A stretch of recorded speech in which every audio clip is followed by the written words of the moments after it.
Trojan family, to another episode of the Light the Torch podcast. I'm your host, B. Jones, and we're missing a few, but I do have my boys with me. Got my man bottom right, we got Guns. Bottom left, we have our guest, USCJ. And top left, we have Blackie Chan from Blackie Chan Gaming. So, unfortunately, it's another victoryless Sunday. And it came in the worst way to the worst possible team that we could possibly lose to. Man, really, I'm just out of words, man, for this team. And really ready to get to the off season, man, so we can make some things happen, correct some of these issues we got. So, but with that, man, we're gonna give you guys our overall takes on what we thought about the game.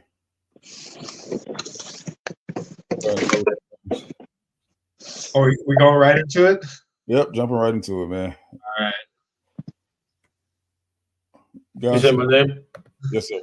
Okay, let's make sure. Sorry. Let's make sure. Yeah, so I mean, my overall reaction, very disappointed with this game. I did not anticipate us to essentially come out flat, and obviously the players weren't ready for this game. And obviously that comes back to the head coach, in my opinion. Same issues on the O-line as what we saw all year. Thought we would prepare better, given that they had 3 guys in the top 10 in QB pressures, but that wasn't the case for the most part. Couldn't find ways to improve the running game. For the most part, it seemed like we were just trying to run up the middle, in between the guards and the tackles, like maybe go side by side, try to get their defense to go east-west instead of north and south. So kind of surprised there, but given what we've seen in the play calling, it doesn't shock me. So and at really my last reaction was that Lincoln and SC have a lot to evaluate this season, which we'll discuss more in the third quarter, but big off season coming up for us. Absolutely. Jay, you with us? I'm with you, man. I'm with you, my man. How you guys doing? So for what it is, man, we're trying to fight on, man. I can say that. Hey, man, and I almost feel like we don't have any fight left, huh?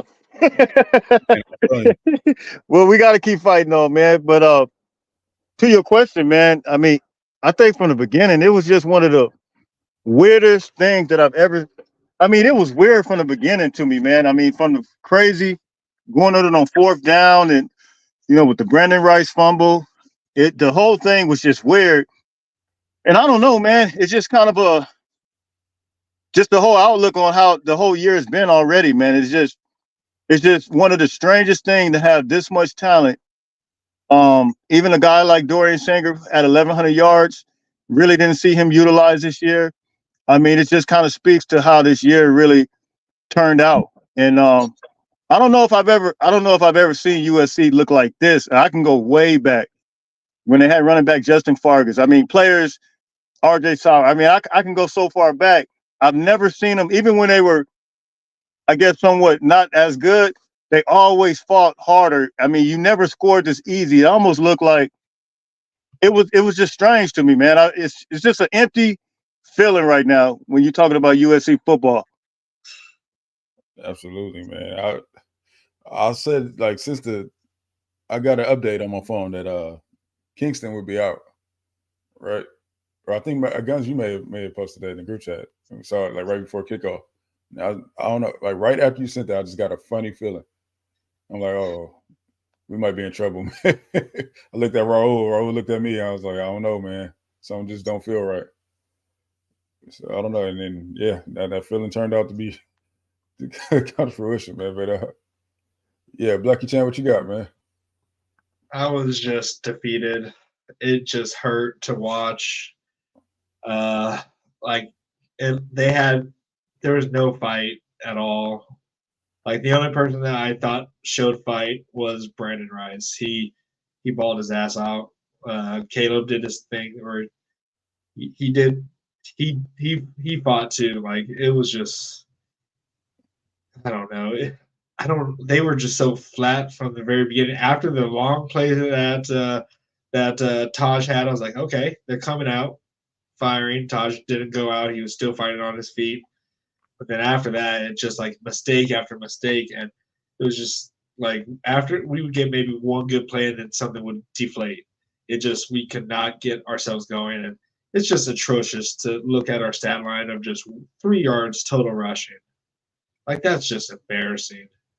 Like we have Marshawn Lloyd who averages 7.8 yards a carry, and he had 17 yards on 8 carries. That's just embarrassing. And like there was a lot of times where Caleb just why not? Why couldn't you just run it?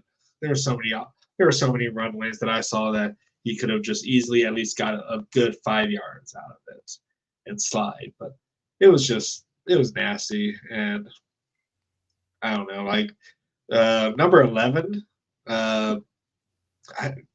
Gregory Jones or something like that, or I can't remember his name, but he was abusing our right side of the offense. Like Mason Murphy couldn't block him. We would have 2 people block him. We would have Marshawn try to chip block him. It was just nothing. Like he was cutting through our defense like butter, or like a knife through hot butter. It was just bad. Like he did whatever he wanted to. Carl Jones Jr. or whatever was just destroying. He looked like Michael Phelps swimming over Justin Deedon over there. Like he swam him so bad, and it was just he went flying forward. And I was like, that is just embarrassing. Like, how do you get yourself back up after that? Like, I'm sorry. Like,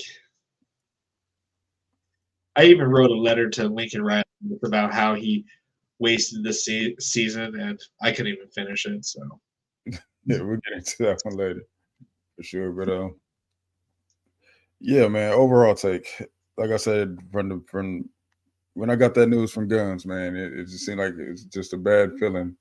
And man, that first quarter was just the ugliest thing I ever seen in my life. I don't understand how you can come out flat in a rivalry game. I mean, I'm talking like there was no hype. Even running out of the tunnel, man, I posted that live on them running out of the tunnel. They didn't even look hype running out of the tunnel. You know what I'm saying? I don't understand. It's like they didn't get the memo that it was a rivalry game. Like they just didn't know. Like, what do you think all that stuff was going on for all week on campus? I'm telling you, like the culture is just there's no Trojan culture in that locker room, and it's so obvious. It's the second rivalry game that we just came out flat. yeah. And I don't understand it. Anybody else got thoughts on that, man?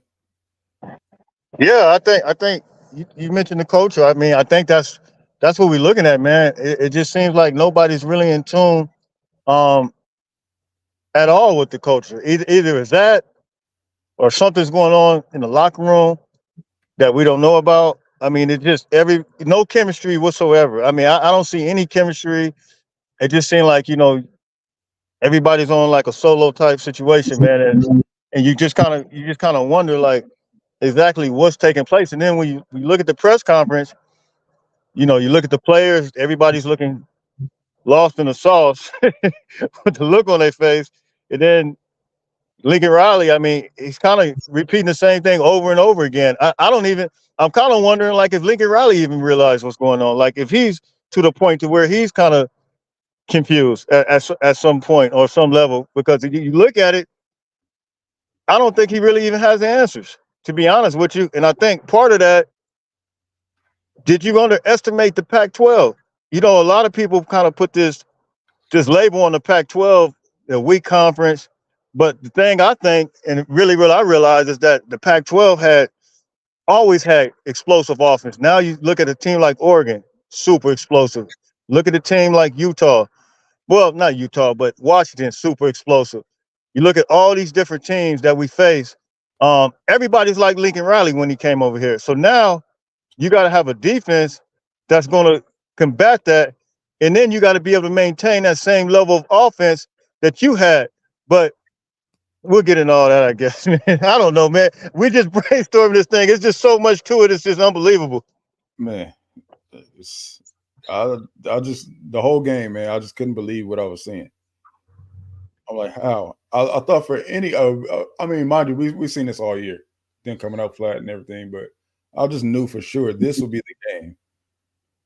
You know, it's just one thing you don't lose to both of your rivals in the same year, and you damn sure don't lose to excuse my language, but you damn sure don't lose to UCLA at home, especially with the team that we have, the talent that we have. Man, it's just none of it makes sense, man.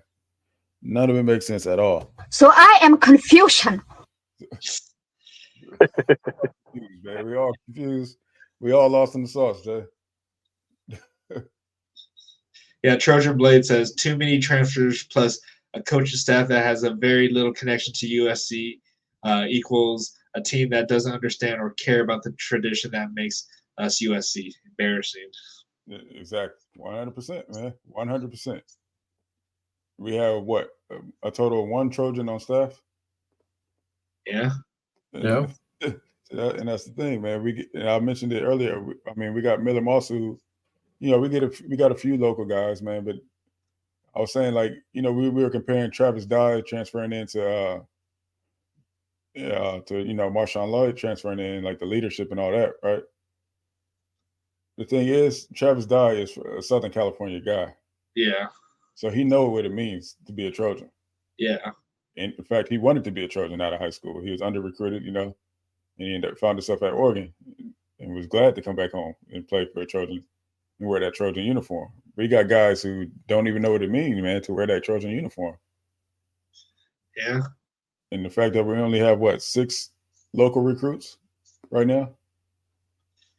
That's definitely scary. Better.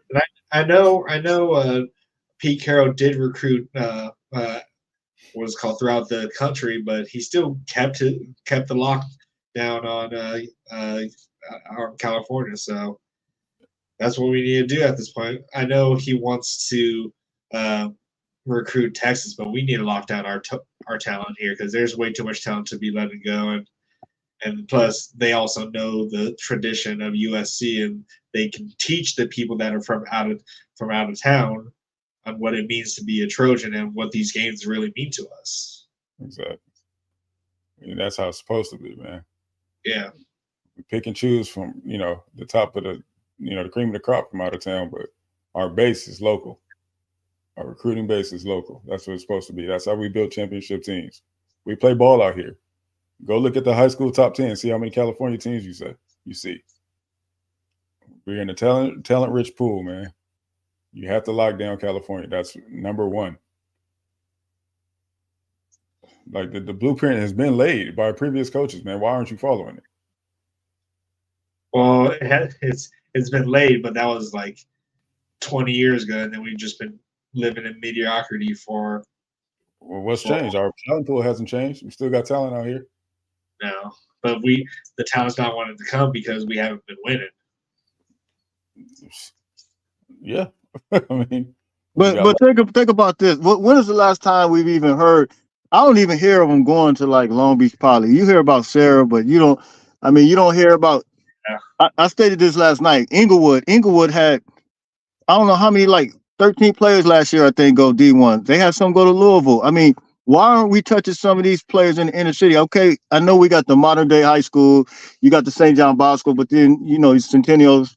But you still got some inner city schools, man. I mean, it's not going to be a plethora of talent, but you're going to have some talent there to where, you could tap into it, man. And I'm seeing these players leak onto other teams, man. Yeah, I mean, how did Malik Murphy get to Texas? Can you explain that one to me? Exactly. It's just, so I think we dealing with a lot of, I'm to your point. We got to definitely got to secure the borders, man. First, and then ease our way out. Yeah, like honestly though, like it's just like we should not have lost Bryce Young, but we all know he probably didn't want to be coached by Clay Helton. We lost C.J. Stroud, who didn't want to be coached by Clay Helton as well. We lost a lot of stuff, and we get a lot of skill players, but we're not getting the defensive trench players. And it's just like our new pipeline now at this point is Sierra Canyon. Like we moved on from modern day to Sierra Canyon. Like we used to go to like Servites. Where did Mark Sanchez, not Mark, who came at, I forgot what quarterback. I think it may have been Oaks Christian. Oaks Christian, yeah. Yeah. Oaks Christian used to be a big quarterback school for us. Yeah. Did Mark Tyler and what's his name? Jimmy what's his name? Jimmy Clausen. Jimmy Clausen. Yeah. Yeah. Yep, all them dudes. Yeah, Long Beach Poly, where Juju came from, and Sarah used to be really good, where we got Adore and all that stuff. But it's just like we have been ignoring those schools, and when we start looking at those schools, they get snatched up by Oregon. Yep. So I don't know, man. Things are definitely changing, and it don't seem like we're putting up much fight to even try to right the ship, man, in that regard. Yeah, Bosco, we've lost Bosco. Yes, man. Yeah. All right, let's get back to the program, man. We're going to get back to what happened yesterday for a little bit before we jump back into what we need to fix. But, yeah, man, go ahead and give us your players of the game, guys, from yesterday. Yeah, I mean, offense, it's got to be Caleb. I mean, just thank you for what you did yesterday, fighting, and what you did throughout this, your USC career. And then defenses might be a wild card to you guys, but I got to give it to Anthony Beavers Jr. He came in didn't start the full game, and he tied the with total tackles with everyone. So, I mean, they were kind of rotating here and there, but I mean, that just shows that this man was coming in and just going downhill and tackling, dude. So I got to give him props for that. So shout out. Once again, another player who was lost on the bench that should not have been, man. Right? And we had safety issues all year. But yep. Man, it's incredible, man. It's incredible. Go ahead, Jay. Man, guys, I like that pick, man. Anthony Beavers came in and put his head right down and made a nice tackle. But I'm gonna go with Solomon Byrd on defense, though, man. He absolutely, I mean, he was still doing his thing on defense. He stood out all year long, and one of the most consistent ones. And I really like what he did even in this game. He did a couple of things that was nice. And of course, I'm gonna go with Caleb on defense on offense. Got to give it to Caleb. I mean, he still bought out. He looked like he was still actually fighting, man. He was looking disgusted and like he was trying to fight through it, but of course we came up short. Yep. I definitely want to give it to Caleb, but I'm going to give it to Brandon Rice. So, like, he did his thing too. Like, he was 8 of 147 for a touchdown, and like he did his thing. So I want to, like, everyone's giving him props, so I want to give him some flowers as well for his efforts. But yeah, definitely Caleb deserves every praise that he's getting. But I'll give it to Bear Alexander. He had a good game as well. He had the most tackles on the team. If we look like we're going to tackle someone, he did his thing. Like, I'll give it to him. So, right. Yep. For myself, obviously, I'm rolling Caleb as well. Excuse me. Yeah, Caleb did his thing, man. I mean, he fought through as much as he possibly could. He fought through his, the offensive line's troubles and tried to do what he could. You know what I mean? He had a couple bad balls, but then, man, he had one beautiful ball to Brandon Rice. And man, I mean, watching that, like, in the stadium, as soon as the ball went up, I was like, oh, my goodness. Like, I'm looking up at the ball, like, yeah, like, man, that's a beautiful ball. I turned out, I think Raul heard me say it. I was like, man, that is a beautiful ball. Like, it was up there so long, man, I had time to even get that whole sentence out. I mean, it just fell perfectly in Brandon Rice's hand, man. But it was, man, that was very impressive, man. Caleb is very much Caleb. You know what I mean? He did his thing. But defensively, I'm going to go Solomon Byrd, man, Mr. Consistent. He's been consistent for us all year, man, every game. And, man, I mentioned to Raul during the game, too, that Jalen Smith, man, he's been pretty consistent all year, too. He had, few plays this year that, didn't go his way. But for the most part, man, he's been one of our better players on defense. So he leads the team in tackles. What's that? He leads the team in tackles. And yeah, he was so close on that touchdown that could have been a sack when he came off the edge. Yep, and he did have a sack, if I'm not mistaken. He did have a sack, yeah. Yeah, he forced it for Jack, yeah. Like he was going to force a fourth down if Ethan Garbers didn't flip it off to the running back at the low. Yes, sir, man. So, yeah, man. It's gonna be good to see where Solomon Burry is drafted. Is that you? Okay, thanks, man. But yeah, man. So with that one, man, we move on to our next. So now we can really get into it, man. Lay out these issues, man. Lay out these issues going forward, man. Just lay them all out there. And start with what needs to be corrected ASAP. Guns, we're gonna start with you. I have some idea of what you might say first. Hey, if you don't, I most certainly will, man. I think that might save it for last, but the first one is we really got to evaluate how we practice and prepare. I'm not sure if conference rules are hurting us. I saw something on the media. I'm not sure if that's the case, but all I know with going into Big Ten, it's going to be more physical. So we need to evaluate it. This is off the field, but we need to continue to evaluate NIL. NIL is the new era of this college football. We need to be a part of it, and we need to get on it to be able to compete in the high school ranks and recruiting. In my opinion, I mean that's the model. You can't continue to go into the portal every year. It's hard to create culture, especially if you don't have coaches that are connected to Southern California. And then honestly, we got to fire Cliff, dude. Losing just follows this man. Whoa. Hey, whoa. You get into my video for the morning, man. Good. That's my video. That's my video.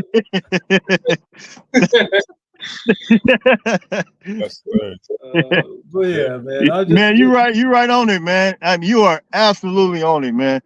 Yeah, it's astonishing. I was looking, at the stats and kind of what we posted earlier this week. I mean, the comparison with Caleb and Patrick Mahomes, right?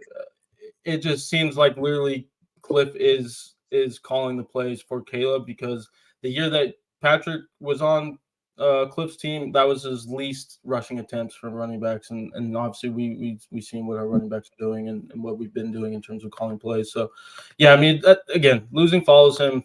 Get him out of our program, and we can just focus on ourselves. Yeah. Yes, sir. So there you guys go. You guys got a preview of hey man, I totally agree. I mean, that's one of the major issues, but I already completed my video for the morning, man. It'll upload, but that is a major issue. You can tell number wise from Caleb this year and last year. It's a total difference, but they'll see that tomorrow. But another issue is it's going to be stockpiling talent, man. I think we get greedy, and you got guys that, like Mike Jack last year, he had 6 catches against Cal for 115 yards last year. What happened with him this year against Cal? He didn't even step on the field. It's absurd to have this amount of talent, and these guys don't even step on the field. It's like we stockpiling talent, and we get these guys in the portal, as I alluded to with Dorian Singer, 1,100 yards, and these guys don't even touch the field. Like, what is the purpose of that? We could utilize other guys in other positions, whether it's defensive tackle, whether it's more cornerbacks, but we want to get more running backs. We got 5 good running backs. You see what Darren Barlow did against Washington. I mean, you got guys just sitting there just essentially rotting, and it's like, to me, it's not right for their career. It's not right for them as individuals, and you just want to see talent just utilized the correct way. And so, me, that's my biggest issue, man, because I feel like we overstock talent, and we're lost in the sauce. And I don't think Lincoln knows how to do what to do with all that. Yep, I agree 100%, man. And it's sad because you really ruining lives, man. I mentioned that was that last week. Like you really ruining these kids' lives. They were on trajectory to go to take Dorian Singer. He's on his trajectory at Arizona was very high, right? And And now let me say this. Gary Bryant Jr., I'm pretty close with his dad. His dad called me today, man, and I talked to him. And, I was just saying, man, your son had a nice little 74-yard catch. And I remember last year, he called me last September, and I remember there's some issues going on. He said, Jay, I think we're going to redshirt. And I was like, okay, well, do what you got to do. But I feel like Gary should be playing. And I remember specifically in comments, man, when I started making videos about Gary, I think Gary's going to redshirt. I remember like a lot of people were saying, Gary don't want to compete. He don't want to do this. He don't want to do that. And I'm just thinking, like, I know the roster. I see the roster. I see you can only do so much with so much talent. It's the same way with Dorian Singer. Now Gary goes over there. He's not just like the number one, but he's starting as kick returner. He starts as one of the receivers. Had a 74-yard bomb this past weekend. It came across my screen on ESPN. That's what I was talking to his dad about. And I'm just like, so now they can go other places and be successful. A team that's ranked higher than us, but he can't do it here at USC. Come on, bro. Like, get out of here with that. That's crazy. absolutely crazy, man. Yep, squandered talent, man. Squandered the whole roster, man, on both sides of the ball. And it's really sad to see, man. You hate to see it because we know how good these guys are, and they deserve to be on the field, especially playing over some other guys that you can't even tackle. On the defense side of the ball, man. I'm not gonna call names, but it's sad to see, man. But go ahead, Blackie Chan, give us your take. We definitely need to address the culture when it comes to defensive. Like we need to establish toughness and like physicality because it just doesn't seem like we're physical enough. It really doesn't. Like there were some people who were just getting shoved aside, and the offensive line for UCLA was just destroying our guys. Like it was insane how effortlessly they were moving them. So I do think that we really need to hire the right defensive coordinator, like someone that has like a reputation of at least having a good defense, and not someone that clearly has been on the downward trend like Alex Grinch. He had one good season at Oklahoma, and that was in 2020, and no one counts that. He had a good season at Washington State, but then what did he do? He didn't do anything at Oklahoma. He didn't do anything at Ohio State. There was trends that were seen there, and they were just missed. And I don't know why he was kept, but it was just bad. And we need someone that has that reputation of being tough, like Manny Diaz or Jim Leonard or Coach PK from Texas. We just need that beginning culture when it comes to our defense, because we used to be super physical on defense. Like when we did our last when we did our predictions or whatever, our pregame, I was showing that we were showing a lot of defensive clips, and it was just night and day. Like, oh my god, like we had a fourth and goal stuff or whatever on the defense. Like we don't even know what that means anymore. So like it's just bad. Like no one knows about like being we're more bend but don't break.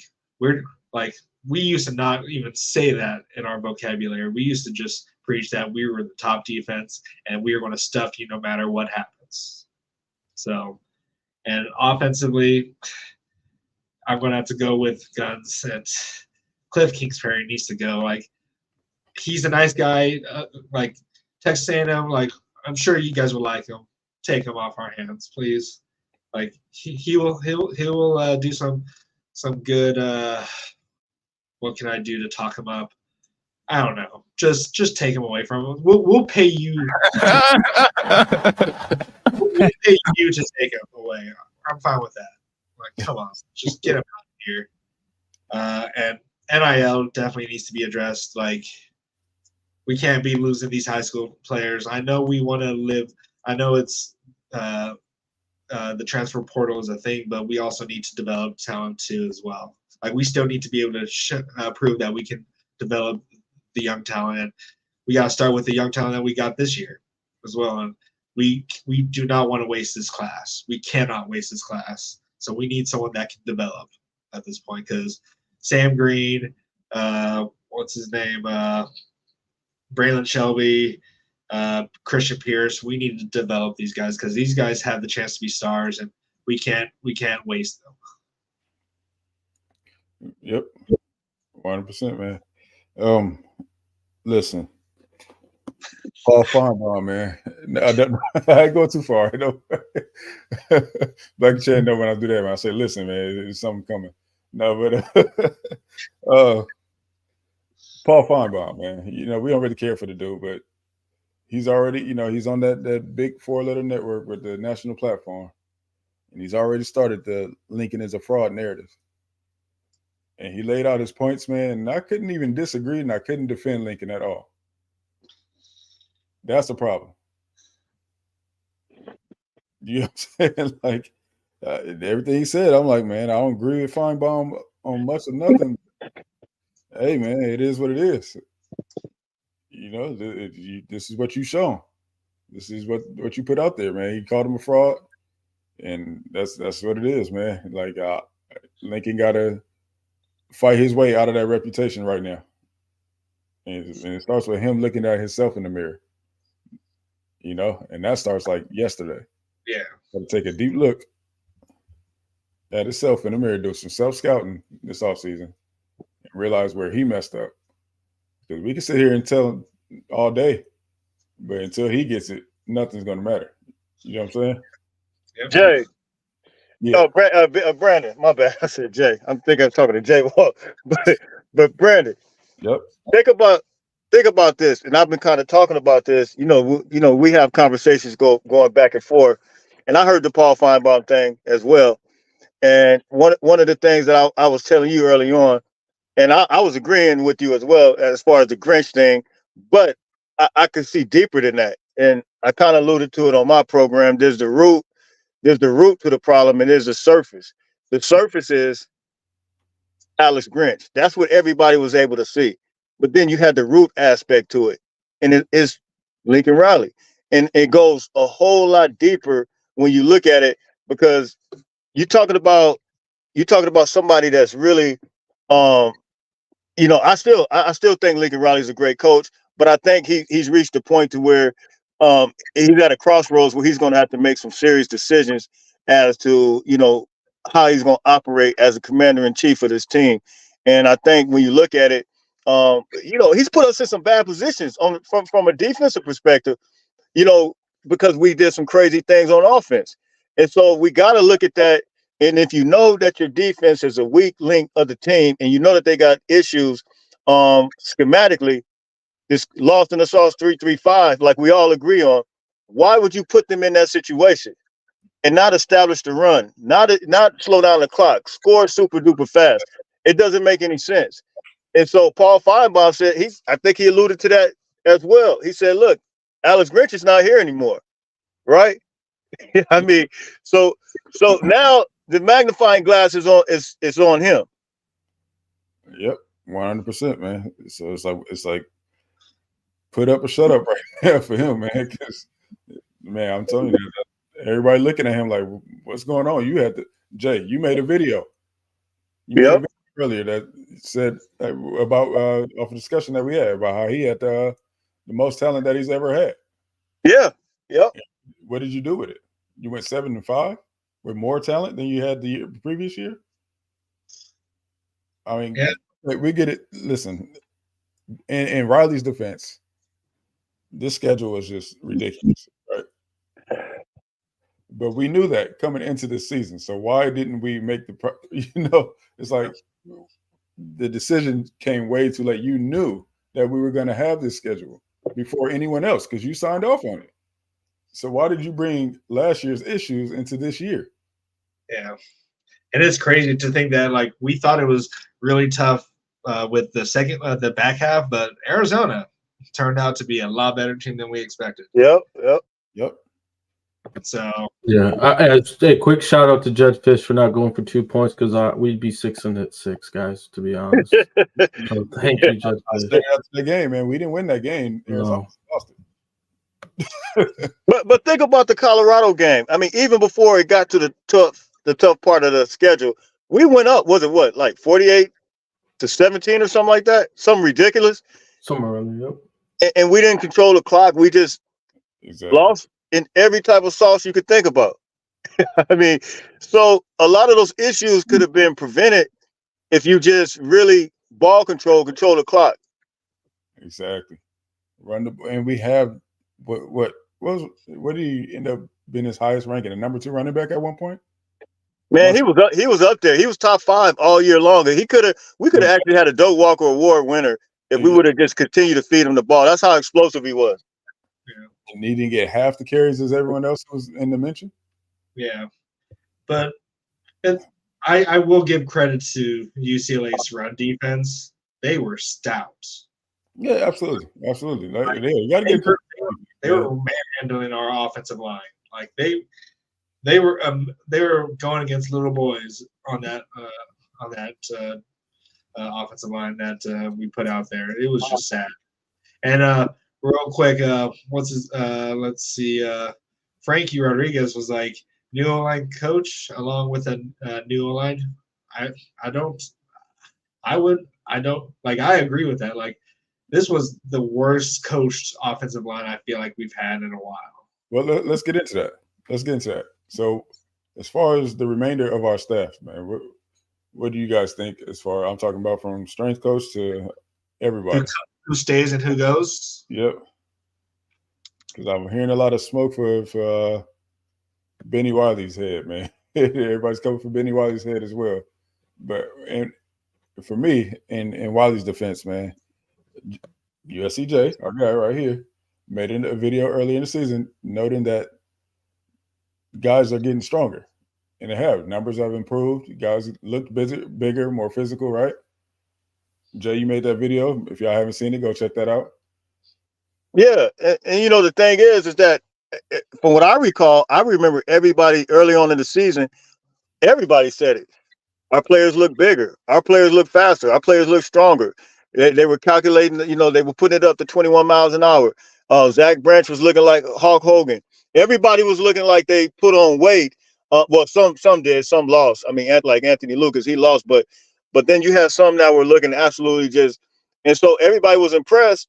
But then in the middle of the season, now everybody was talking about getting rid of Benny Wiley. So I'm really, the jury's still out on that. I'm not sure.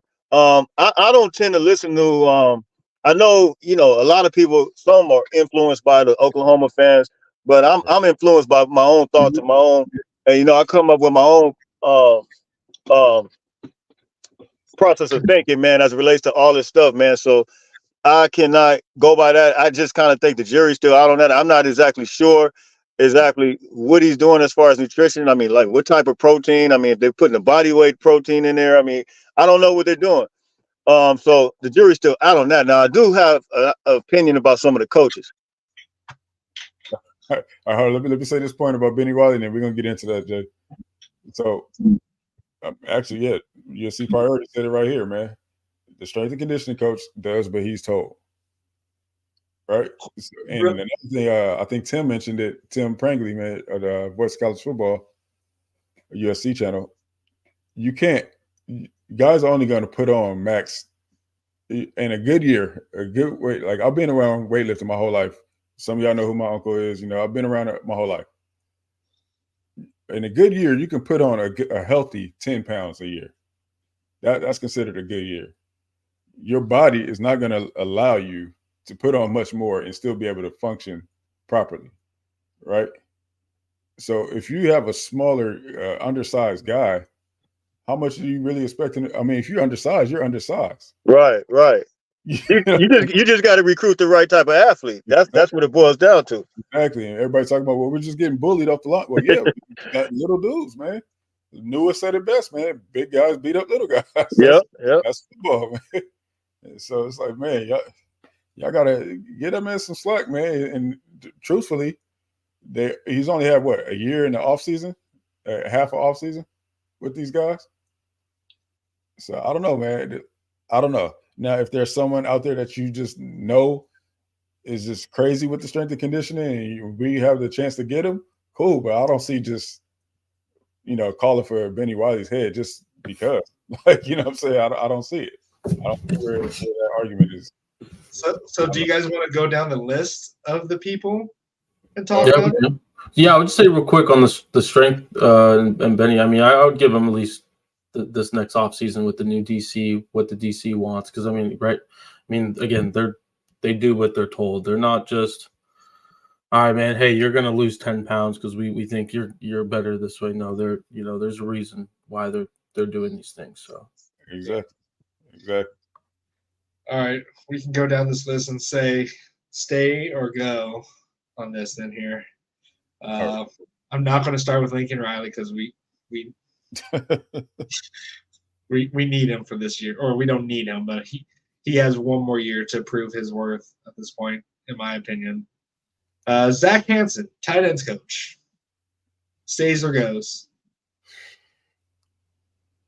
Ooh. Honestly, I would like him to stay just because of the incoming tight ends that we're He's a good getting. He's been recruiting really well. Maybe that's because his wife's the recruiting head lady. But yeah, he's been doing good. So yeah, like he's the real MVP because he brought Annie. Yeah, I really have no thoughts on Hansen. I don't really know what the ins and outs of what he actually does outside of he does do a good job recruiting. So we got some good tight ends coming. So yeah, I got no issues with Hansen. How about you, USCJ? Yeah, I think we keep no issue there. His wife has evolved as well with the recruiting, but that's a whole nother story we can get into with that. But yeah, I say keep him. Yeah, I would say keep him too. Okay, Josh Henson, offensive coordinator / offensive line. Keep or go? My bad. It's his wife. It's Josh Henson's wife. Not Zach Henson. Is it? no, Zach Hansen is Annie's wife. Or Right. Okay. Yeah, I'm getting mixed up. My bad. Good. I know. Yeah, because of the Hansen. Yeah. So Zach is Hansen and Josh is Henson. Oh, there you go. Yeah, there you go. Well, you want to start off, B. Jones? Supermax says bye. Hansen. As far as O-line coach, I mean, honestly, we just got some undersized dudes, man. Let's be honest. I mean, could he have figured out his lineup? I mean, we would have liked for him to figure out his lineup sooner. And that might have cost us a few games, but you bring in guys and try to make them play a different position. What you brought them in as, it don't really make much sense, So I don't know if I really want to go for his head now, but if it did happen, I completely understand. Yeah. I would like him to stay for another year, but I have wondered since, honestly, we made the decision why the start of fall camp we moved Jonah to the left side, and all spring camp he was on the right side. So, I mean, I kind of understand it, but at the same time, I don't. So, yeah. Another thing too, man, it's like Dedich hasn't played center his whole career. He hasn't played center since high school. So instead of going to get a veteran center that we could have used at the portal, you go get another tackle that, then you end up having to shuffle everybody around.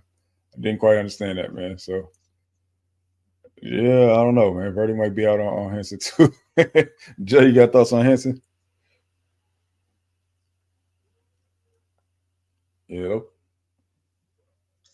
You're on mute. My bad. Is that me? Yeah.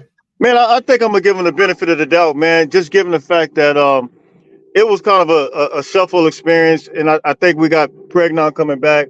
Elijah Page I think he scored at a 82 over the weekend, if I'm not mistaken, according to PFF. If I'm not mistaken, I could be wrong, but I think he had a pretty decent game. And then we got some promising guys like Alani Noah. I mean, he recruited he recruited the heck out of the offensive line, man. Michael Benuelas. So we got Amos Talele. We got several guys that I think very promising, man. If those guys could just get developed, and hopefully we get Mannheim back. I mean, I don't know. The jury's still out on that. So I think I'll give him the benefit of the doubt. I like how USCJ says he's been recruiting well, and then Tyler says Henson out needs to recruit better. So he definitely brought in a good O-line class, but his portal decisions are kind of interesting, if you ask me. Well, honestly, I'll give Henson one more year, but it just seemed like there was it looked like they were missing a lot of assignments. So that comes down to coaching. There were so many missed blocks in this game and in past games, and it just seems like I know it's plugging. We've had a lot. This was not a veteran team that's played together a long time with each other, but they've played in other teams. So of course it's still they have to mesh together. But it just seems like there was a lot of transfers that Oregon had and some freshmen, and they didn't have a lot of time to play together, but they looked like they meshed together. So it just was kind of hard to see how unorganized our offensive line was when it came to knowing who to block, who to chip block. Because there was one that I think Alani Noah was trying to chip or trying to push him over to Mason Murphy, and Mason Murphy didn't block him in time. He looked back, and number 11 was running right past him. So I just hope that that's on the player. Yeah. Yeah. But he looked like he did not know what he was doing. He looked like he was supposed to be looking for another block. Then, because if you know that Alani Noah is supposed to chip block, you should be ready for that. But he looked like he was not ready for it. He looked past and oh shit, I missed my guy. So I blame that on coaching as well. There was a lot of missed blocks, and that's apparently. Jay, is this your boy right here, Mike Happy? That's your guy, man. I was just kind of ignoring that. What? Oh yeah. That's the he's an Oklahoma fan, man. I see him in the live all the time. Now it makes sense. Yeah. But let me ask you guys this: how much do you guys think you attribute some of the confusion as far as offensive line? Maybe the play calling is changed at the line, and sometimes I'm not sure if we can attribute some of that, but I notice sometimes when the play calling, it doesn't run as smooth when you see it. Whether Caleb's running changing the play at the line, it just doesn't seem as smooth opposed to when it's not being changed. You agree? That and communication is poor on the offensive line. They're not pointing out who they need to block. They're not communicating. I'm not seeing the center be hey, I got this guy, you get this guy, blah, blah, blah. You guys got to communicate. The center needs to be leading the offensive line, saying, hey, this guy's coming in, be on the lookout for this guy. I played guard in middle school going into high school, which I'm surprised I even played in high school at guard at my size. But my center was always telling me who to look out for. I was telling the tackle who to look out for, and he was telling me, okay, this guy, I'm going to be going off to this guy, so you're going to need to get this guy. There was no communication, I felt on the offensive line, which is on them and on the coach to need to preach communication. Yep, I agree. So who else we got on the list? Let's move on to. I'm going to answer this one myself. Luke Hurd, inside wide receiver coach, gone. Why?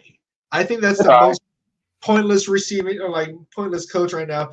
Inside receivers coach and outside receivers coach. Why can't you just be one coach?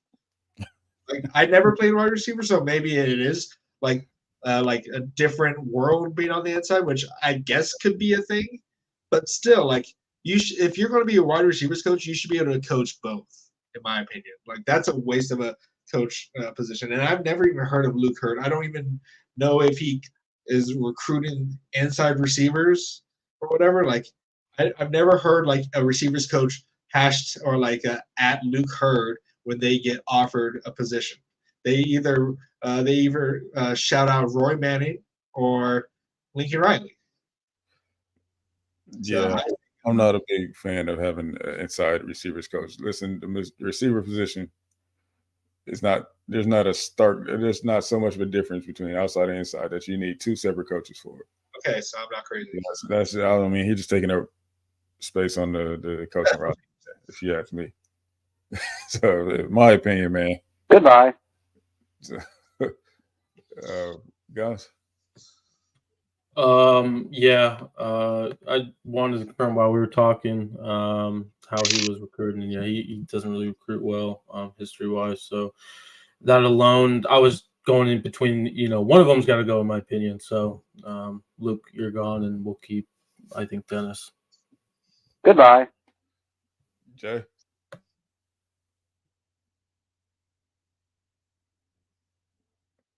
You're on mute. Oh, and I misspoke actually.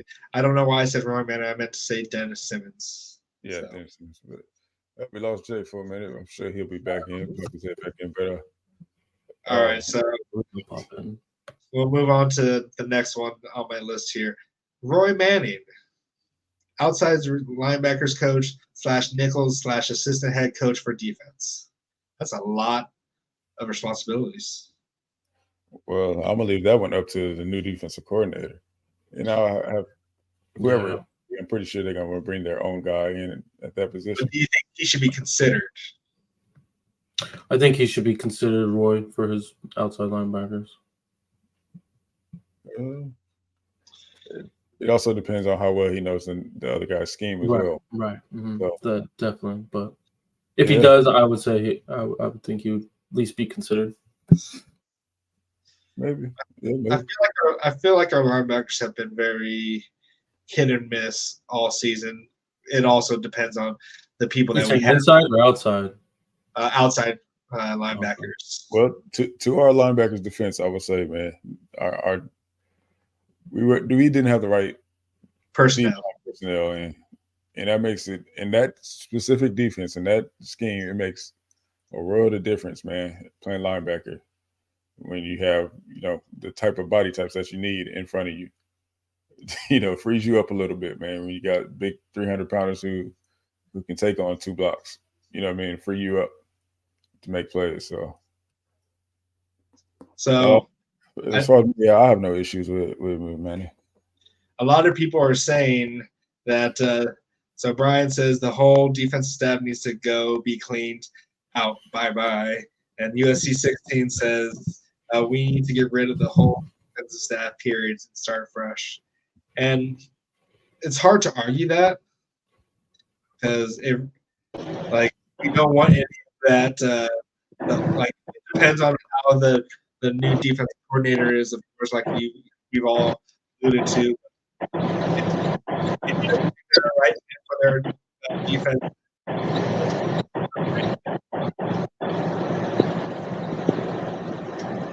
Are you with us?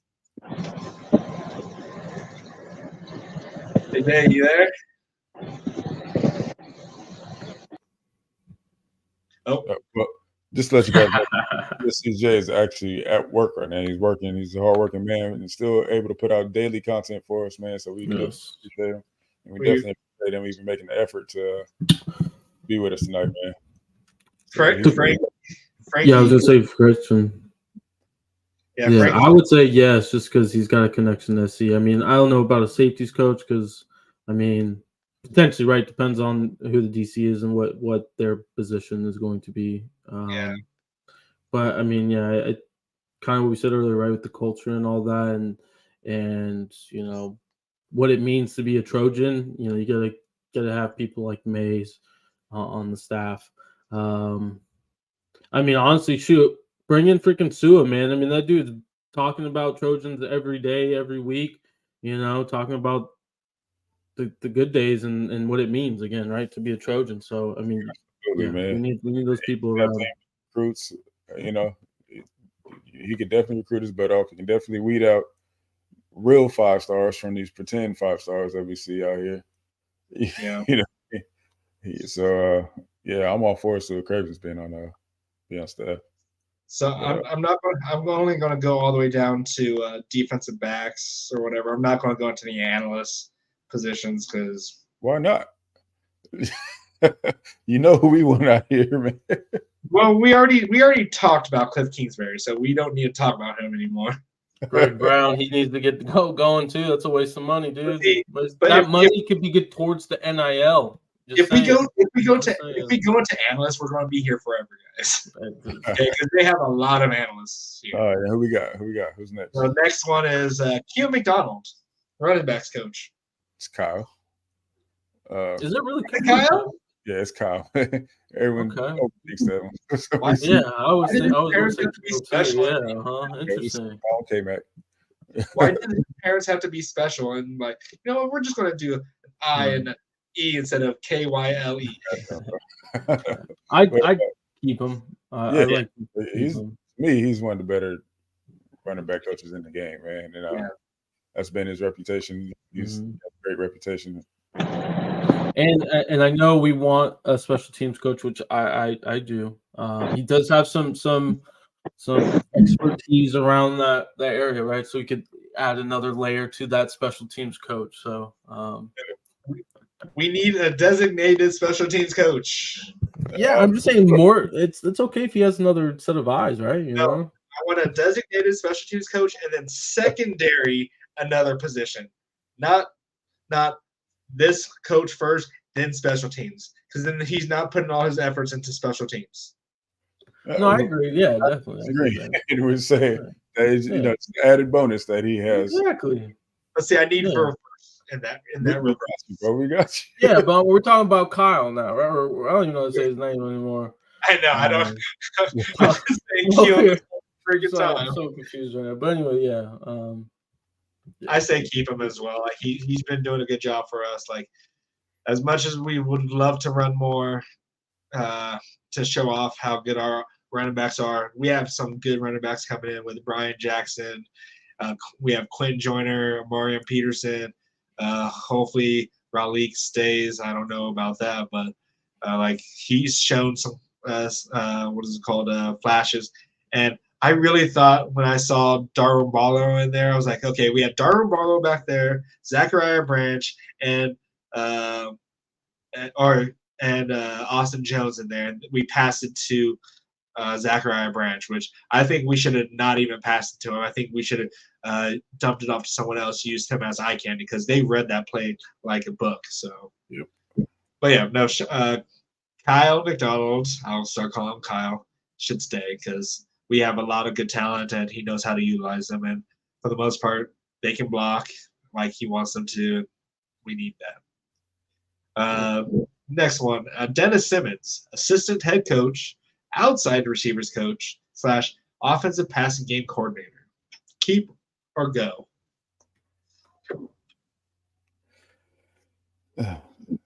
Even though our receivers, for the most part, have been pretty underwhelming this year, he seems to be a pretty decent recruiter.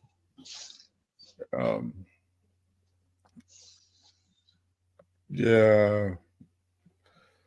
Unless there's someone in mind that we have that we know we can get who's just at the top of the game as a receivers coach, then I say keep him.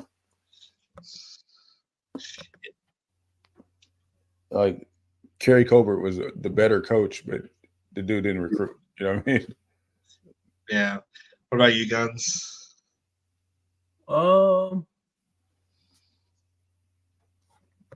Yeah, I would like to keep him. Kind of interesting. You said that comment though, B. Jones. I got to be honest, just because we got Pittman, London, Amon-Ra. I mean, that's pretty much all his boys, right? Yep. I mean, I guess he's not in terms of like maybe star, right? I guess that, but I mean, development. He developed those boys into some dogs, pretty much, especially in the NFL. Yep. I would like to keep him for his recruiting, but I am wondering about his development. His development in terms of Dennis Simmons. So this one's gonna be interesting because this is another good friend and good of Lincoln. So I mean, this might hurt him again, might break his heart again. But so wait, so did Dennis Simmons come with Lincoln Riley?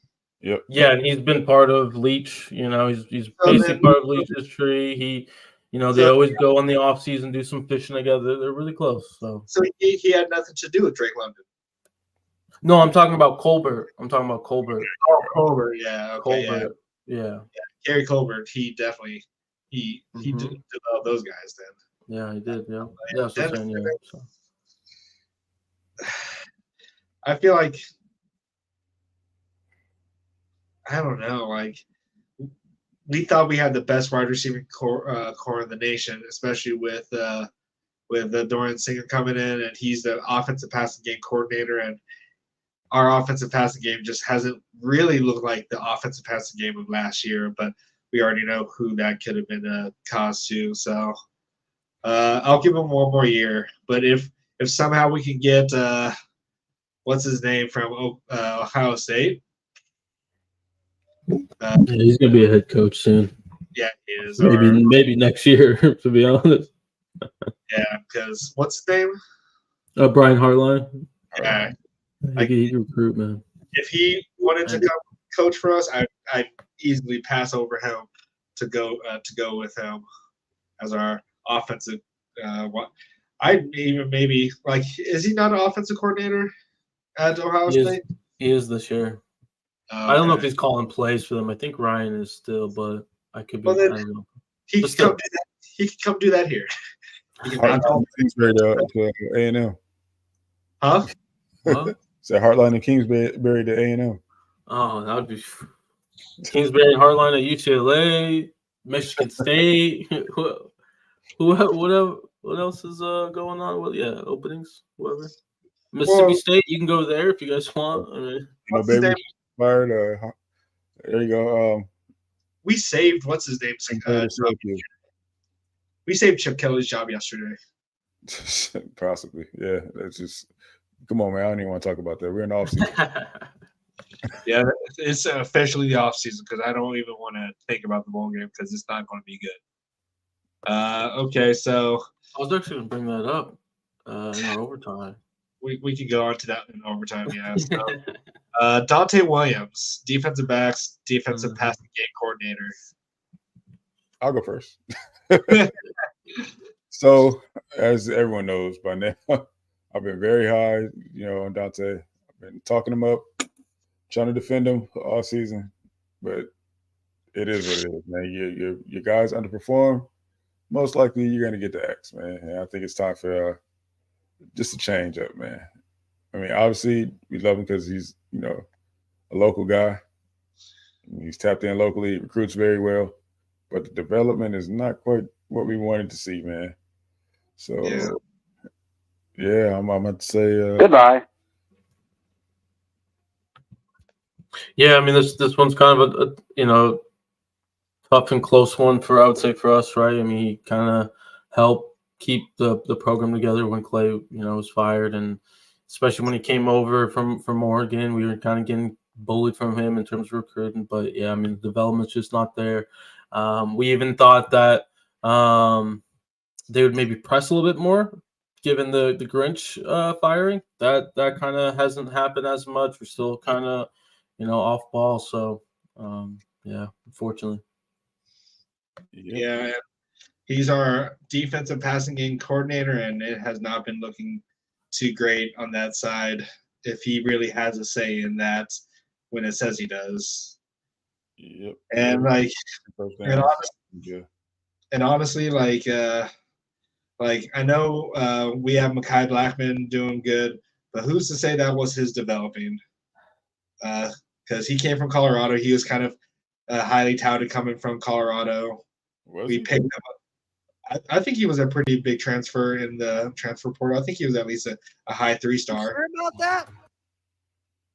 You don't think he was draft boards, man, before coming here? That's true, but I think he just had more spotlight on him than he did have at Colorado. That could be too.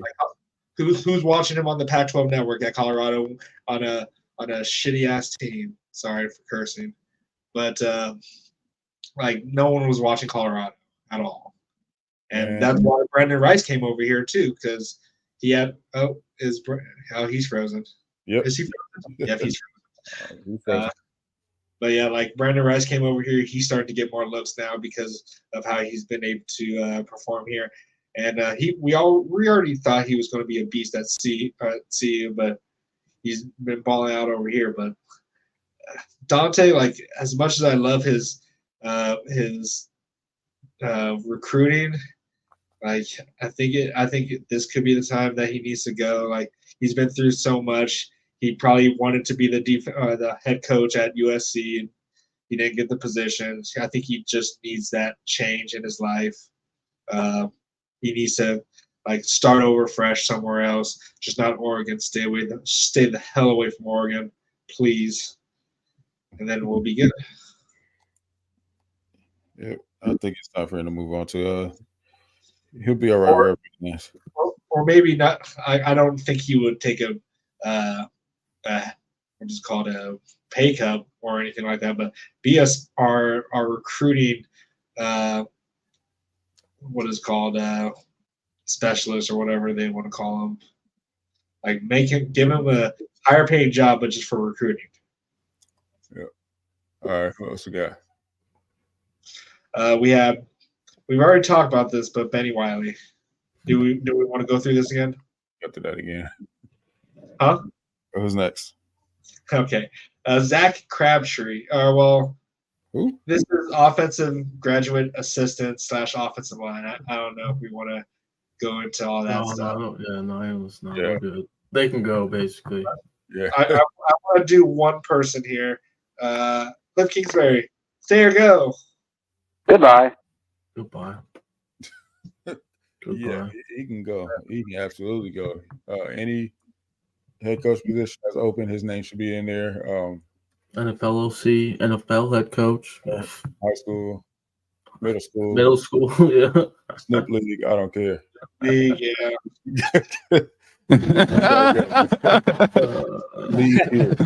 That's all I care about.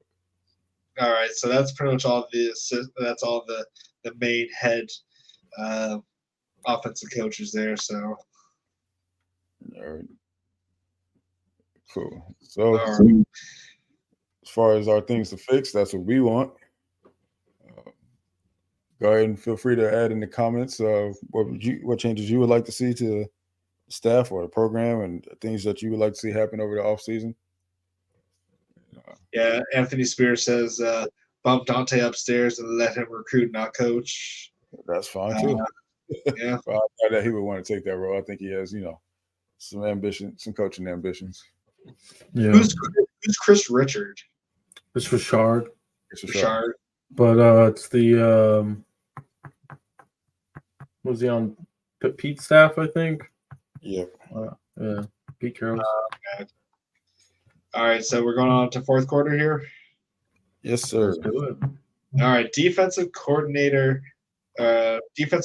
search updates. Yep. So, if you guys haven't heard, there's been some smoke, man, for that Jim Leonard rumor is starting to gain some traction. Back on the tracks. Yes, sir. So it looks like there is some interest there. And what I'm hearing, there should be a meeting set up soon, based on what I heard. Anybody else got? Per Gunner on X, he says Jim Leonard to LA. Yes.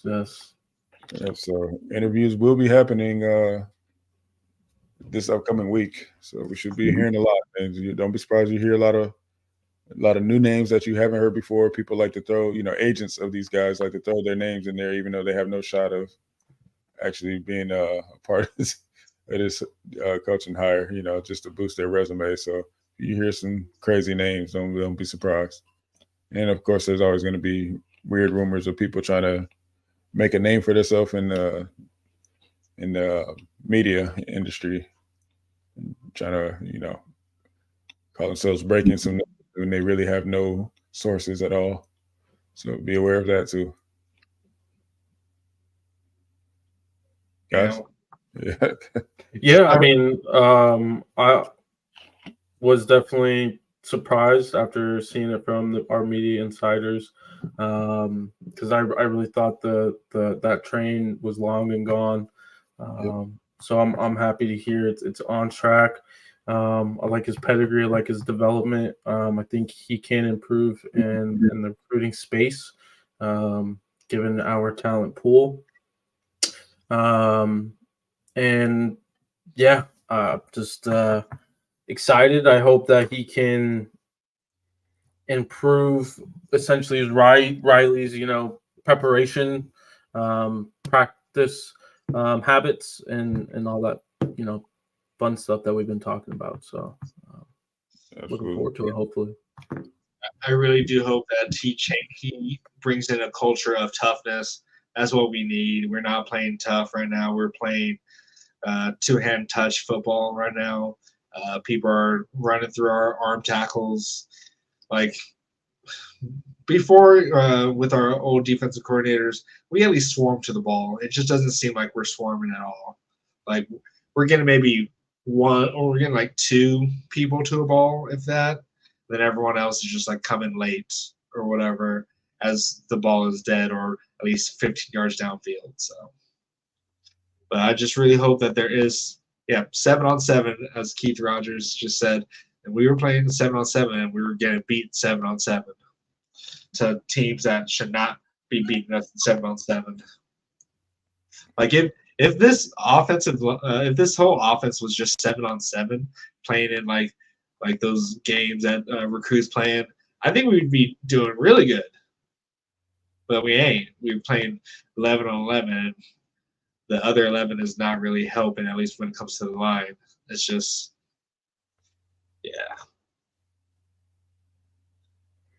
I don't know. I just really hope. I hope I don't know what changed in the situation because there was no talks about it. They talked about Coach PK getting that phone call. Like how did this development start?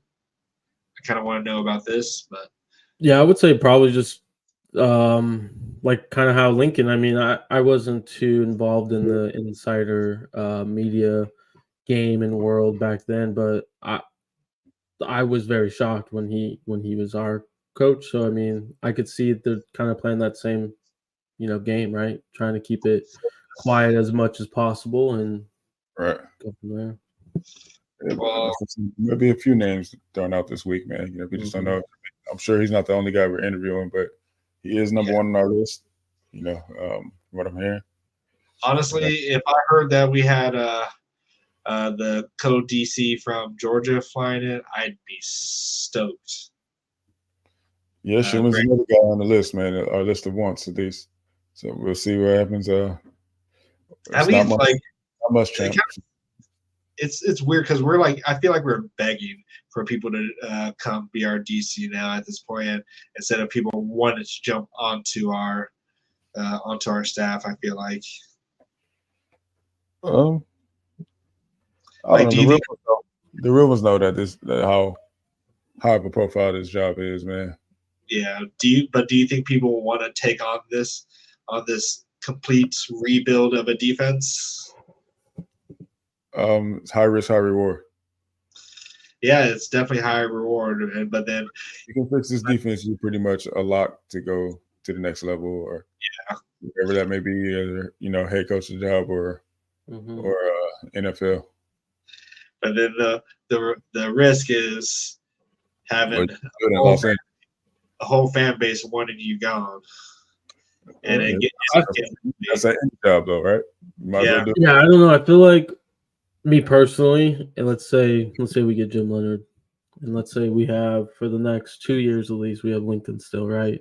And we haven't won more than 8 games a year, right? The next 2 years. I'm starting to question Lincoln over our defense. Oh, 100%. Yeah. 100%. He still hasn't improved, in terms of the culture and stuff. Yeah. Like, if we're not a 10-win team next year, then it's going to be rough. I know it's probably a little tough, but I mean, I'm anticipating. I always, just me personally, I always anticipate 8 wins is a good year to me. 8 years every year is like a solid win, solid season, For right? most, And then yeah. right. But yeah, if we can't get even that second year improvements.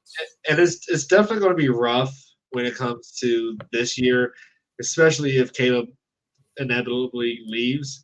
We're breaking in a new QB going into the Big Ten, which is definitely going to be.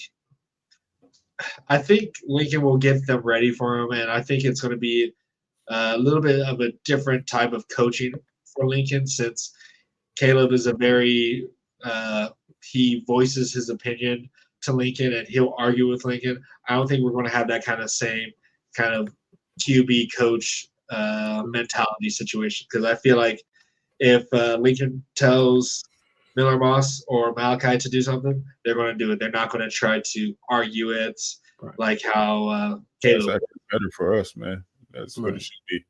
I do think it could be better for us as well because then if Lincoln calls run the ball, Caleb or Miller Moss, and then we're not going to audible out of it. So it could be a blessing in disguise, or it could be a big like not a rebuild year, but it's definitely not going to be what we're used to when it comes to quarterback play.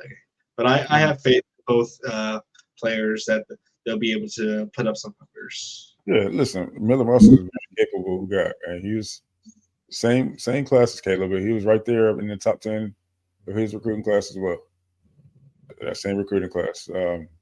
He can play, man. Like you said, he's more athletic than people give him credit for. Yeah. We're not going to use him in the run game like, we did Caleb last year, not this year. But we should definitely be a more balanced offense. It would help Miller a lot. You know what I mean? And, just overall help the team a lot. So hopefully, I would like to see Marshawn Lloyd back. He has 2 years of eligibility. He didn't really get the carry that he deserved this year. So, maybe that, he decides to come back. But our running back room is just we're stacked, and we got more talent coming in. So I don't know. It'd be interesting to see how that plays out. But, we need to let them two battle it out, Moss and Malachi, especially when Malachi's fully healthy. I heard he's still not really, still a little banged up from that shoulder surgery. If Marshawn Lloyd can stay, I think that just really balances everything out in terms of that room, but also like recruiting. I think it makes it a lot easier for Kyle to make those, have those conversations because if he's gone, most likely Barlow's gone, I think, and Austin Jones. So, we're gonna have a young room there going into the first year. USD says no more hero ball, which could definitely help too as well. Like we love to see Caleb to do his magic, but sometimes we need to have just 1, 2, time, and then get rid of the ball. Mm-hmm. Referring to good boy, Brian Jackson, B-Jack is real man. I'm excited for that guy. Very excited to see him. Do you just think that'd be right? I've been praying, man, because I really hope that he gets invited. Yeah, I think he'll get. Yeah, someone give him a shot. Sorry to jump in, like champ, but you have those senior bowls and all that. Someone's gonna see the way he plays. I don't think he'll make the Senior Bowl. Oh well, hopefully he gets on one of those all-star games. I know there's always 2 or 3 out there or something, but yeah. Yeah, if he can get invited to a camp, man, I think he'll do well in camp. Yeah, I do think so too. It's always exciting to see him on there because I feel like he's always going to break something off or he's going to make something happen. Yep. It's you hate to see it, man. It's a guy who definitely deserves more. That goes back to what we said at the beginning of the episode, man. It's just squandered talent, man. It's squandered his roster. So yeah, but it sucks because then we want more of Barlow, but then we also want more of Marshawn Lloyd. Who do we? run the ball more. Period. And we take care of Yeah, that. and it'll happen basically. I mean, The thing about it is that, like, if we want Marshawn to get 20 plus carries, where are the carries coming in for Barlow? Because we know we're going to give it to Austin. So last year we had 280 carries just alone between Dye and Jones. Yeah. Okay. So I mean, so basically, hold on. Wait. That's what. Guys. What? Didn't we say the same thing last year though, that we could definitely run the ball more? Which is funny. We could run the ball more last year than we did this year, but even last Personally, year, I was okay with it. Maybe at times, yeah, but if we want to compare these two, it's not even close. I mean, well, like, we're was being disrespectful to the running backs, in my opinion. There was definitely a lot of games that we did lean on to the running game. Like, we leaned on to them, and like Austin Jones, we leaned on to him in the Notre Dame game. We leaned on to Travis Dye in the Oregon State game. Like, we did lean a lot on them, but like, I feel like we scared of us throwing the ball all over their heads that they, would drop 5 and then we would run the ball. Yeah, Which but this year we do that. But they figured out that our line wasn't good, and that, hey, just stack it with 6 in the box. Like, we either get to Caleb, or he's gonna try to do his hero ball and throw it out of bounds or something like that. Like, they figured the best way to get to Caleb and get screw up our offense was just to blitz constantly, and that also doesn't help our run game when that's all they do is just blitz us heavily. Of course, I'm sure he was watching right now. You saw your comment, but yeah, man, definitely that needs to be addressed. I hope that Lincoln watches every game over this offseason and says, "Dang, I could have run the ball." Actually, he's already admitted that he should have run the ball more. No, what he needs to admit is that he needs to get rid of Cliff Kingsbury. Yeah, well, we're gonna help him. We're gonna help him come to that realization. That's for sure. Should we get to hashtag hire Cliff Kingsbury trending? Yes, we should. Where's Trojan Blade? Gabe, where you at, man? We need to get that started, man. You got the spot started now. We need to have Kingsbury started.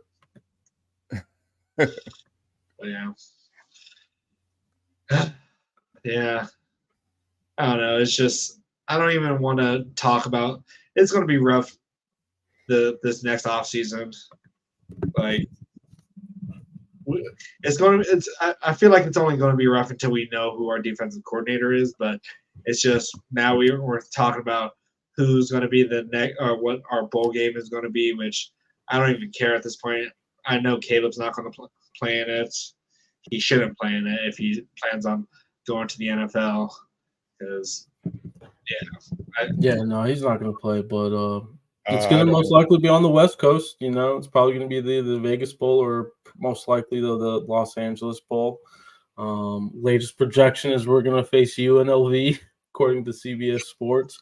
They had a pretty good year. They have the potential to play Mountain West. So as a Las Vegas born resident, or not resident, but I was born in Vegas. It's pretty cool to see them doing good. But hopefully we can beat them. I would say. Yeah, I think as long as it's on the West Coast, I'm gonna try to see if I can go check it out. Because to your point, like, Caleb's not gonna play, so I want to see the QBs. And if we can get this DC hired quickly, maybe they can implement some things. Nothing go crazy, but maybe they make some tweaks, and I'd like to see it. But yeah, God, see the young guys play, man. I don't even want Caleb to play in this game. I want to start improving on our future right now, man. So whoever's going to be, most likely, in my opinion, I think it'll be Miller Moss. Let him go, let him rip, man, because he was robbed this season. He was supposed to get a lot more reps this season, but Grinch stole that. What if Caleb decides to stay? Do you still think he should play in the bowl game? I know it's a very hard what if, but like, if he does, because I still would like to see Miller Moss get reps. Yeah, but I I do. don't know. Yeah, I don't know how I would feel if he somehow decided to stay, which obviously is very highly unlikely. But like, how does that like say to his like teammates? Right? It's like, oh, this man's just sitting over there while we. I don't know. I just feel like they need to kind of take a step back and realize that every game is important. What it means, right, to be like, I don't know, just feels like that's not the right thing to do or for our cultures. So. Right. USC priority asked, when do you think that DC gets announced? I heard within the next 3 weeks. That's a long time. Oh my god! But that's the only thing I've heard as far as the time. That just hurts just thinking about that because we have to be. I mean, think about it, we have a bye week, and then we get into bowl season. As long as it's before, December 4th, I think we'll be all right. If it's really Jim Leonard, Uncle Jimmy, I'm gonna start calling him. Only 41, man. He's an analyst. I mean, he could be my uncle technically. Shoot. But anyway, yeah. It needs to be ASAP. He's an analyst. He could easily leave his job at Illinois, and come start recruiting. So if it's really him, get this thing done before Thanksgiving. Shoot, man, do something. Yeah, I need to Thanksgiving. The portal opens December 4th. Yeah. See, I need something to be saying at Thanksgiving of what I'm thankful for. So I need that new defensive coordinator to be coming here so I can have something to be thankful for. That was at the latest. So yeah. Oh hey, are we going to do our show? We got to start talking about how the show's going to be in the off season. Oh yeah, we'll talk about that. But you guys stay tuned for future episodes. But we will be releasing more content related during the off season, as well as maybe a live show once a week. Tayfaf says, any word on whether the Light the Torch podcast has been renewed for a second season? Of course it has. We're in talks with our sponsors that we have, which is you guys. So too funny. Yeah, that's the plan, man. We definitely plan to be here next season. We're not transferring. Nope. Not in That's the portal. It needs us to watch how this team's being mismanaged, but I would just say, just be on the lookout for any updates. For future meetings. Like the Torch podcast is on Twitter /X, whatever you call it. So make sure you're following that account as well, because I'm sure that account will give us some updates. I would assume, maybe when the DC gets hired, we'll probably put a date out there and talk about that would be my guess. Stuff like that. So just go follow the Light the Torch. All right, so I guess we're going into overtime because we have an overtime question here from Tayfaf. How do you guys know each other? Anyway, how did this podcast start? We were the cool kids from the Bleacher Report. No, we all met on Bleacher Report, actually. The app. There's a reason. Like, I'm going to do this here. It's because of this guy right here. The group chat was always fun. We tap in daily with each other, update each other on news, anything we hear, and one day I just say, hey man, you guys, why don't we just start a podcast, man? We pretty much in this chat all day, every day, and to the point where our wives hate each other anyway. So why not, man? And that's how it came about, man. We got the logo started, got set up here. Our first episode was a mess, but it's come a long way, man. Everybody bought in, and and we're continuing to grow, man. So I did the first podcast on OBS, and that didn't turn out well. And then asked around about how to set up a podcast. I almost deleted it, man. But I was like, I'm gonna keep it just so we can look back on it and see how far we can. Oh yeah, we definitely come back. We've come far from when we first started. We used to not talk as much. Like, bro was pretty quiet for a little bit. But now he has a F-bomb counter now. So actually, now that we mentioned that, we never even met each other in person except for yesterday. I met Raul for the first time in person. I mean, he couldn't join us tonight. We had other obligations, but yeah, it was pretty fun, man. Yeah, that's why I was bringing up the bowl game on the West Coast. You know, there's a chance where we can meet each other, guys. I know you're in Minnesota, Black and Chan, but you never know. We were all planning on our tickets to Houston this year. So why do that? Damn, that's a great guy you're talking about there, T5. So about that. Wait, who was that? That's Ken. Ken, yeah. Yeah, Okay. Ken is an active duty Marine, so he travels a lot. Yeah. So he's not always able to be with us, but hopefully that'll change his schedule. Well, It's a little better, but we definitely appreciate him trying, even making the effort to even try to do that. That's never in his control. He's government property, so yeah. The tape gets to be doesn't get to choose when he comes home. Trust me, I've been there. I was active duty Navy, so I get it. So Bart says, should Marshawn Lloyd return or hit the portal? He should return. Oh, he should definitely return. Yeah. He should definitely return. We're going to rely on our run game next year, I would imagine, more than anything. So, absolutely, he should return. Okay. I will say this, Brent. He did pay his debts to me for that Penn State game. Yeah, my applause. Yeah. I got some beer, so I appreciate that. It is no longer a running joke anymore. Yeah. What kind of beer did you get? Huh? What kind of beer? I got some. What is it called? Michelob. Okay. Yeah, Golden Light. That's what my wife's family likes to drink, so I just drink it as well. Right. So you didn't consult? No, he did not. No, he did not. See, the thing about it is, when we go to family gatherings, we all just stock up on one beer. So, and that's where I was this weekend, was a family gathering, and there's always at least a good 10 cases of Costco beer. So you can consult Rick, and you got Michelob. I can wait till Rick hears this. See, the thing about this though, okay, my family out here, they might get mad if I say this, but they like to drink some just regular beers, and so that's like we were on Bud Light for a while, and then they moved up to Michelob Ultra or Michelob Golden Light, so that's what we drink. I just drink. It's more of a West Coast thing, I guess, huh?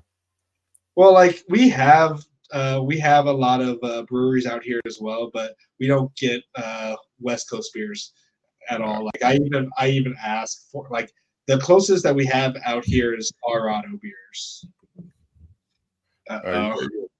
Brant's laughing at me now, of course. Yeah, you got to talk to Rick about that one, man. Get you guys, see if he can get you guys some. Well, and I know some places don't allow shipping beers, and I think Minnesota could be one of those. They don't want you to you can't buy beer out of state or whatever when it comes to shipping. Because I think I tried to order some of USC's beer, and I don't think I could have got it. I don't think I got it. Well, that one particular one, just they weren't selling it outside there. But that company, there was other beers you could have, but yeah, I was trying to do the same thing. Okay, Frankie, I don't want to hear this anymore. But beer choice. That's me who brought the Kawhi left, by the way, Frankie. Yeah. Oh yeah. That's all him. We might have to ban him for a little bit with his. Well, he's you know how to unban someone though. That's the first thing, right? We gotta make sure I don't think he got officially completely banned. I think it was just a timeout, and he can show up whenever he wants to. All he wants to do is talk about LSU. So, oh, real quick, guys, who do you think is going to win the Heisman now this year? Oh man, you really brought this up. Yeah. All right. I'm pulling for Jaden Daniels, man. Product to I'm pretty sure they're gonna do everything they can to give it to him just because he's a guy anyway. Well, he tied Joe Burr's all-time what is it called? Total touchdowns. Oh, okay. Yeah. He tied it this year, so that's definitely saying something. Yeah, it is. And just in passing or total? Total. It's definitely not passing because he had 50 passing. But yes, I was going to put that out here. Bart is on the Fafita train. Yeah. Hey, listen, we he should definitely get a freshman of the year. Yeah, freshman All-American. Freshman All-American, yeah. If nothing else, man. So, Yeah, like I would say Daniels though for Heisman. I mean, yeah. Without him, LSU's an average team in my opinion. I still think if you take away Bo Nix, they might not be an undefeated team, but I think they're well above 500 still, given that defense and their receiving core. I mean, they got some dudes out there, that just broke the single season record. So, yeah. See, okay. I want to post this comment here. I wouldn't be upset about it, but I know how you guys would feel about it. USC priority. You wake up to DJ Durkin as DC. What's your reaction? Disappointed. I'm hitting the portal. Yeah, right? I don't think it would be the end of the world. I think it still would be better than Alex Grinch. And he recruits. He recruited a lot of people. But I don't know. Like I'd be very cautiously optimistic. There you go. Like I wouldn't be like, hell yeah, we're going to be the best team in the nation now with the best defense in the nation. I'd be like, okay, I see there's a lot of potential with him, more than there was with Grinch. So I'd be just like, I'm a wait and see kind of person, but more optimistic than like, shit. Yeah, I mean, based off his off the field baggage, I mean, he's a hard nosed coach, which that definitely got him in trouble. Now we do need that, right? We're saying toughness and physicality. So, but I mean, no offense, I don't want to see USC has a player that died or something, because that unfortunately happened to him at Maryland, and so I just don't want to see that again. Yeah, they did have a good run game though. They run defense though, so yeah, I'll give that to him. USC priority says we invade that Texas A&M roster. The Zombies played good all year. Yeah, I think they did. That's true. So, yep. Like I said, like quietly optimistic or cautiously. There you go. So, if you woke up tomorrow and Jim Leonard's our DC, what are you saying, B. Jones? What's that? If Jim Leonard, we woke up tomorrow and he has been hired as our DC, what are you saying? What would be the name of our next stream? Check one. That's what I would say. We check that off the list now and know what's next. We got a lot to do. That's step one right there. I'm so focused on like everything else because I'm serious, man. I don't think that hire is just going to be the end all fix all. We got some deeper issues, man. So then, why do you think that's everyone's number one? What's that? Why do you think he's the number one for a lot of people then? If it's not, if you don't think it would be like a home run hire. No, I'm not saying he's not. Regardless, no, he's saying like it is, but he's just saying like he's not going to fix the issues that Lincoln has, right, with the culture and the preparation and stuff like that. So, is there one defensive hire that you would be like, hell yeah? Who would that be for you, B. Jones?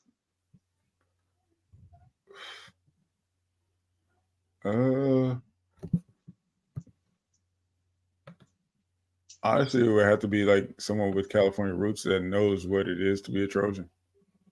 I mean, even if they were never a Trojan, you don't even know what it means, like a Dave Aranda. You know what I'm saying? Okay.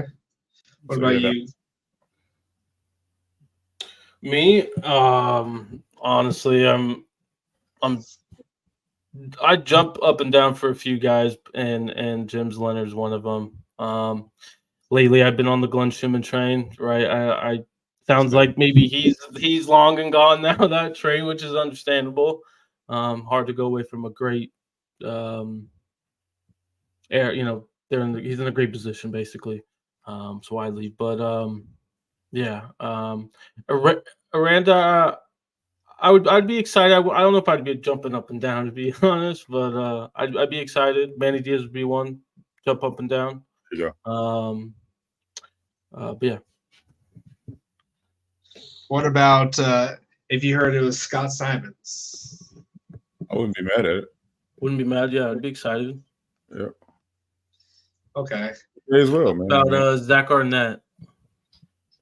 I'm growing on him a little bit more just because he's not really part of Leach history, even though he was hired by Leach. It was only for 1 year, obviously, until unfortunately he passed away. But he's got roots in the Cali. San Diego State was San Diego State, but I mean he showed it in the SEC. In Average Cali, as long as he recruited Right. California before, Right. and these school coaches know who he is. You know what I mean? Mm-hmm. But I mean, True. having roots in California, as long as he's Right. got some California schools in his Rolodex, you know what I mean? Some coaches. Yep. So then, Phil Parker, you wake up.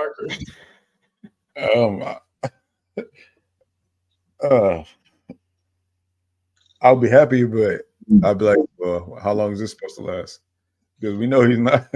He's a Midwest. He's an Iowa guy through and through. And I just don't know if it's a culture fit for him out here. But I would love for him to. I mean, honestly, if it wasn't for that, he'd probably be my number one. What about you, Guns? Hey, my first reaction would be Grandpa Parker. That'd be my first reaction. I mean, Mama Jen and Grandpa Parker going to LA and dominating. So yeah. And I'd say, I mean, I think I saw a picture of him. I'm pretty sure he looked younger than his age. He's in his 60s, I believe. Sure. So I would, no disrespect, but I was kind of expecting some white hair a little bit, because maybe I'm calling him Grandpa Parker. But yeah. No, it's not that. It's just him never really been out here before, and it's just a whole different ball game. You know what I'm saying? It's just from Iowa to here. It's just big, huge culture shock. What about Glenn Schumann? We all know that Guns would wake up happy. What about you, B-Town? Absolutely, I'll be happy with Glenn Schumann. Absolutely, coming from a championship program, he can recruit well. All the recruits know who he is. You know what I mean? What about he doesn't have the check off when it comes to knowing USC tradition now? He's a guy who I feel like he would learn it. But to your point earlier, Blackie Chan, with Dan Lanning, right? He didn't know. I mean, obviously Oregon doesn't have much tradition, no disrespect, but right, he came in there with no ties to Oregon, and he's doing good, right? So far 2 years. So obviously he would be a DC, but yeah, I mean he knows football, right? So yeah, so I guess that's my argument to B. Jones's situation, saying that they should know USC. He wouldn't know USC at all, but he knows winning. That's what he knows. This part, right? Exactly. He knows championships. I'm okay with that. You know what I mean? That's the trade-off right there. Yeah. So does Jim Leonard know championships? That's the question. He doesn't, because Wisconsin was never really champions. And this is funny. Frankie has a question for you. Yeah, I would be groaning, I think, honestly, if I saw that. I'd be I'd be probably jumping on and jumping off the train every 5 seconds, maybe. But yeah. Yes, we got a championship pedigree, but it's much chance.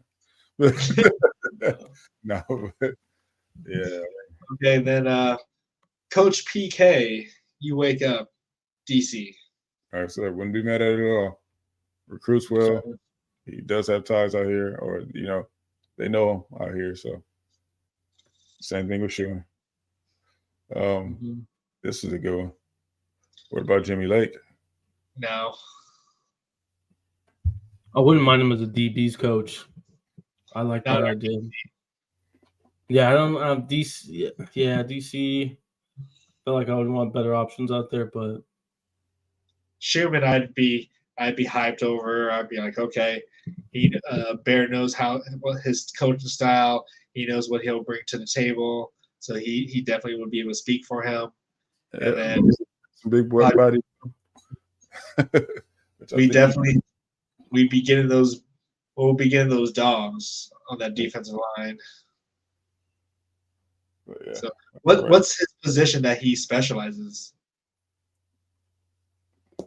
Schumann? Yeah. Schumann or linebackers.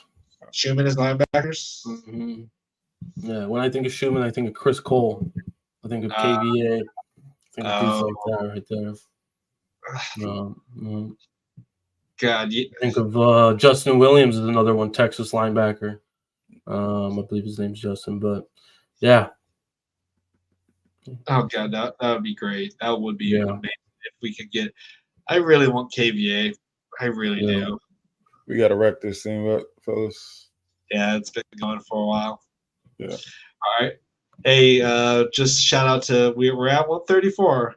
Maybe we can get to 150 before the official end of the college football season. So let's get there. Like, subscribe. If you're not subscribed yet, make sure you do so and hit us with a like on your way out. That would be great too. And share it with your friends as well. Because it's not cool to keep us to yourselves, man. Share us. We're okay with it. All right. But with that said, man, we're going to get out of here. We will keep you guys updated on the next time we'll be on. We're not sure yet. We'll coordinate with each other. But we will be on again before this season officially ends. So just stay tuned for that, for any updates and announcements on that, man. And don't forget to wait for that USCJ video tomorrow that he teased us. Should be an interesting one, man. So with that being said, man, bye on, folks. Bye on.